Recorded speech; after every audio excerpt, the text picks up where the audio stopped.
Driver ಮೇಲೆ ಯಾಕೆ ಇಷ್ಟು ಹೊಟ್ಟೆ ಉರಿ, ಇಷ್ಟು ಕಿಚ್ಚು ಯಾಕೆ? ಅಧಿಕಾರಿಗಳಿದ್ದಾರೆ, ಅವ್ರ ಪಕ್ಕದಲ್ಲೂ ಡ್ರೈವರ್ ಇರ್ತಾರೆ, ಅವ್ರನ್ನ ನೆನೆಸ್ಕೊಳ್ಳಿ, ನಮ್ಮನ್ನು ನೆನೆಸ್ಕೊಳ್ಳಿ. ನೀವು ಡ್ರೈವರ್ ಇಲ್ಲ ಅಂದ್ರೆ ಬೆಳಿಗ್ಗೆ ಎದ್ದು ಮನೆಯಿಂದ ಹೊರಡೋದೇ ತುಂಬಾ ಕಷ್ಟ. ಹೊರ ರಾಜ್ಯದಿಂದ ಬರುವಂತ ಗಾಡಿಗಳಿಗೆ ಪರ್ಮಿಟ್ ನಿಲ್ಲಿಸ್ಕೊಡಿ, ಇಲ್ಲಿರುವಂತ ಡ್ರೈವರ್ಗೆ ಅವಕಾಶ ಮಾಡಿಕೊಡಿ. ಕೇಂದ್ರ ಸರ್ಕಾರ ಚಾಲಕರ ಬಗ್ಗೆ ತುಂಬಾನೇ ಕೆಟ್ಟದಾಗಿ ಈ ತೀರ್ಮಾನ ತಗೊಂಡಿರೋದು ತುಂಬಾ ಖಂಡಿಸ್ತೀವಿ ನಾವು ಚಾಲಕರು. ಹಾಗೂ ಎಲ್ಲ ಚಾಲಕರು ಅಂದರೆ ಬರೀ ಆಟೋ, ಕಾರು, ಬಸ್ಸು, ಲಾರಿ ಎಲ್ಲ ಚಾಲಕರು, ಟೂ ವೀಲರ್ ಓಡಿಸೋರ್ತವಿಂದನೂ ಇದ್ರ ಬಗ್ಗೆ ಈಗ 10 ಲಕ್ಷ ರೂಪಾಯಿ, ಇದು 10 ವರ್ಷ ಜೈಲು, ಇವನ್ನೆಲ್ಲ ಮಾಡಿದಾಗ ಏನಾಯ್ತದೆ, ಡ್ರೈವರ್ಗಳು ಜೀವನ ಮಾಡೋದೇ ಕಷ್ಟ ಆಗಿರೋದ್ರಿಂದ ಇವತ್ತು 500 ರೂಪಾಯಿ 300 ರೂಪಾಯಿ ಸಂಪಾದನೆ ಮಾಡ್ಕೊಂಡು ಹೆಂಡತಿ ಮಕ್ಕಳು ಸ್ಕೂಲು ಇವೆಲ್ಲ ಮಾಡ್ಕೊಂಡು ಹೋಗ್ತಾ ಇದ್ದೀವಿ. ಅಂಥದ್ರಲ್ಲಿ ಇವರು ಲಾಕ್ಡೌನ್ ತವಿಂದನೂ ನಾವು ರಾಪಿಡೋ ಬೈಕ್ ನಿಲ್ಲಿಸಿ ಅಂತ ಹೇಳ್ತಾ ಇದ್ದೀವಿ. ರಾಜ್ಯ ಸರ್ಕಾರಕ್ಕೆ BJP ಇರ್ಬೋದು, JDS ಇರ್ಬೋದು, ಕಾಂಗ್ರೆಸ್ನವ್ರು ಇರ್ಬೋದು, ಇದ್ರ ಬಗ್ಗೆ ಯಾರೂ ಗಮನ ಹರಿಸಿಲ್ಲ. BJP ಇದ್ದಾಗ ಸಾರಿಗೆ ಸಚಿವರಿಗೂ ಮನವಿ ಮಾಡಿದ್ದೀವಿ, ಇದೇ DC ಆಫೀಸಲ್ಲಿ, ಹಳೆ DC ಆಫೀಸ್ ಮೈಸೂರಲ್ಲಿ.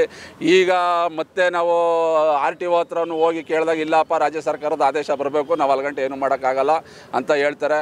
ಅದಾದಮೇಲೆ ಇವರು ಕೇಂದ್ರ ಸರ್ಕಾರದವರು ಈ ತೀರ್ಮಾನ ತಗೊಂಡಿರೋದು ತುಂಬಾ ಖಂಡನೆ. ಆಮೇಲೆ ತುಂಬಾ ಇದು ವಿರುದ್ಧವಾಗಿ ನಾವು ಇನ್ನೂ ಮುಂದೆ ದೊಡ್ಡ ಮಟ್ಟದಲ್ಲಿ ಇದು ನಿಲ್ಲಿಸಲಿಲ್ಲ ಅಂದರೆ ಹೋರಾಟ ಮಾಡ್ತೀವಿ. ಆಮೇಲೆ ನಮಗೆ ಮೈಸೂರಲ್ಲಿ ಸ್ಕೂಟ್ರು, ರಾಪಿಡೋ ಇರ್ಬೋದು, ಊಬರ್ ಇರ್ಬೋದು, ಓಲಾದವ್ರು ಇರ್ಬೋದು, ತುಂಬಾ ತೊಂದರೆ ಕೊಡ್ತಾರೆ ಆಟೋದವ್ರಿಗೆ. ಇದ್ರ ಬಗ್ಗೆ ನಾವು ಪದೇ ಮನವಿ ಮಾಡ್ತಾಯಿದ್ದೀವಿ. ಅದಕ್ಕೆ ಯಾವುದೇ ರೀತಿಯಲ್ಲೂ ನಮಗೆ ರೆಸ್ಪಾನ್ಸ್ ಬಂದಿಲ್ಲ. ಇನ್ನು ಮುಂದೆ ಆಮೇಲೆ ಮೈಸೂರಲ್ಲಿ ಎಲ್ಲ ಆಟೋ ಪರ್ಮಿಟು, ಓಪನ್ ಪರ್ಮಿಟ್ ಏನಿದೆ, ದಯವಿಟ್ಟು ಬೇರೆ ರಾಜ್ಯದಿಂದ, ಹೊರ ರಾಜ್ಯದಿಂದ ಬರುವಂಥ ಗಾಡಿಗಳಿಗೆ ಪರ್ಮಿಟ್ ನಿಲ್ಲಿಸ್ಕೊಡಿ, ಇಲ್ಲಿರುವಂಥ ಡ್ರೈವರ್ಗೆ ಅವಕಾಶ ಮಾಡಿಕೊಡಿ ತಾವುಗಳು. ಆಮೇಲೆ ನಿಮ್ಮ ಪಕ್ಕದಲ್ಲಿ ಎಲ್ಲ ರಾಜಕೀಯ ಅಂದರೆ ಯಾರು ಅಧಿಕಾರಿಗಳಿದ್ದಾರೆ ಅವ್ರ ಪಕ್ಕದಲ್ಲೂ ಡ್ರೈವರ್ ಇರ್ತಾರೆ, ಅವ್ರನ್ನ ನೆನೆಸ್ಕೊಳ್ಳಿ, ನಮ್ಮನ್ನು ನೆನೆಸ್ಕೊಳ್ಳಿ ಪಕ್ಕದಲ್ಲಿ. ನೀವು ಡ್ರೈವರ್ ಇಲ್ಲ ಅಂದರೆ ಬೆಳಿಗ್ಗೆ ಎದ್ದು ಮನೆಯಿಂದ ಹೊರಡೋದೇ ತುಂಬ ಕಷ್ಟ, ಆಯಿತಾ? ಡ್ರೈವರು ಇಷ್ಟೆಲ್ಲ ಮಾಡ್ತಾವ್ರೆ ಅಂತ ಅಂದಮೇಲೆ ನೀವು ಅವ್ರಿಗೆ ಸ್ಪಂದಿಸಿ. ನಮಗೆ ಮೈಸೂರಲ್ಲಿ ಪರ್ಮಿಟು ಏನಾಗಿದೆ ಅಂದರೆ 4 ಕಿಲೋಮೀಟ್ರ್ ಕೊಟ್ಟಿರೋದ್ರಿಂದ ದಯವಿಟ್ಟು ಎಕ್ಸ್ಟೆಂಡ್ ಮಾಡಿಕೊಡಿ. ಮೈಸೂರು ಬೆಳೆದಿದೆ, ಆದಷ್ಟು ಇದ್ರ ಬಗ್ಗೆ ಗಮನ ಹರಿಸ್ಕೊಡಿ. ನೀವು ಸೆಕ್ರೆಟರಿಯಲ್ಲಿ ಸಾರಿಗೆ ಸಚಿವ ರಾಮಲಿಂಗಾರೆಡ್ಡಿ ಅವ್ರಿಗೂ ಹೇಳ್ತೀವಿ, ದಯಮಾಡಿ ಆಟೋದವ್ರ ಮೇಲೆ ಒಂದು ಸ್ವಲ್ಪ ಕನಿಕರ ತೋರಿಸಿ. ಈಗ ಬೆಂಗಳೂರಲ್ಲಿ ಆಲ್ಮೋಸ್ಟ್ ಎಕ್ಸ್ಟೆಂಡ್ ಮಾಡಿದ್ದಾರೆ, ಮೈಸೂರಲ್ಲಿ ಮಾಡಿಲ್ಲ. ಇದ್ರ ಬಗ್ಗೆ ನಾವು ಇಷ್ಟೆಲ್ಲ ಹೋರಾಟ ಮಾಡ್ತಾಯಿದ್ದೀವಿ.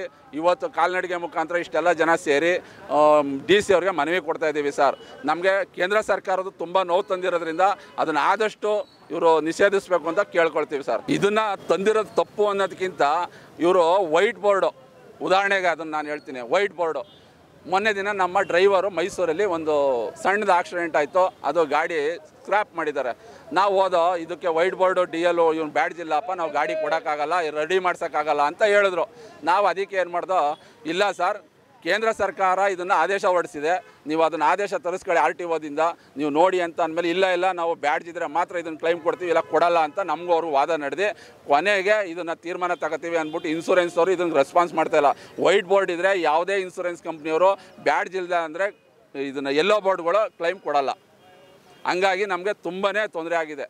ಆ ಥರ ನಮ್ಮ ಡ್ರೈವರ್ಗಳು ಹೆಚ್ಚು ಕಮ್ಮಿ 4 ಇಂದ 5 ಜನ ನಾವು ಶೋರೂಮ್ ಮೇಲೆಲ್ಲ ಮಾತಾಡ್ಕೊಂಡು ಬಂದಿದ್ದೀವಿ.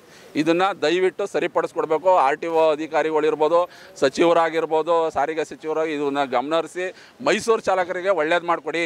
ಇದನ್ನು ಪದೇ ನಾವು ಮನವಿ ಮಾಡ್ತಾನೇ ಇದ್ದೀವಿ. ನೀವು ಯಾರು ಇದಕ್ಕೆ ರೆಸ್ಪಾನ್ಸ್ ಮಾಡ್ತಾಯಿಲ್ಲ. ಆ 3 ಪಕ್ಷದವರು ನಾವು ಹೆಸರೇ ಹೇಳ್ತಾ ಇದ್ದೀವಿ, BJP, ದಳ, ಕಾಂಗ್ರೆಸ್ಸು, ಎಲ್ಲರಿಗೂ ನಾವು ಮನವಿ ಕೊಟ್ಟಿದ್ದೀವಿ. ಯಾರು ಇದ್ರ ರೆಸ್ಪಾನ್ಸ್ ಮಾಡಿಲ್ಲ. ಡ್ರೈವರ್ ಮೇಲೆ ಯಾಕೆ ಇಷ್ಟು ಹೊಟ್ಟೆ ಉರಿ, ಇಷ್ಟು ಕಿಚ್ಚು ಯಾಕೆ? ನಮಗೆ ಇದನ್ನು ಲೆಟ್ರ್ ಮುಖಾಂತರ ಈಗ ಹೋಗಿ ನಡಿಗೆಲ್ಲಿ ಕೊಡ್ತೀವಿ. ಇದನ್ನು ಸ್ಪಂದಿಸ್ಲಿಲ್ಲ, ದೊಡ್ಡ ಮಟ್ಟದಲ್ಲಿ ಪ್ರತಿಭಟನೆ ಮಾಡ್ತೀವಿ.